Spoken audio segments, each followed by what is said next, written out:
Using Harbor Freight coupons in store can help you save money on the tools and equipment you need for your projects. To get started, make sure you have a valid coupon that has not expired.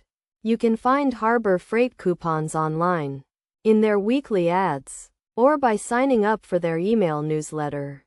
First, review the terms and conditions of the coupon to understand what items are eligible for the discount and any limitations that may apply.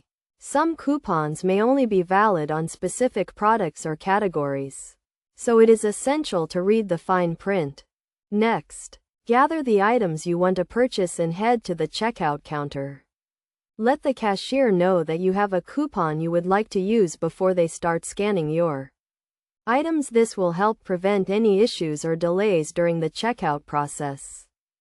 When presenting your coupon, make sure it is legible and not damaged in any way. The cashier will need to be able to scan the barcode or enter the coupon code manually. If you are using a printed coupon, ensure that it is not photocopied, as Harbor Freight does not accept photocopied coupons. If you are using a digital coupon, you can access it through the Harbor Freight mobile app or by logging into your account on their website. The cashier can then scan the digital coupon or enter the code manually. Once the coupon has been applied, review your receipt to ensure that the discount has been correctly deducted from the total amount due. If there are any issues, do not hesitate to ask the cashier to verify the discount.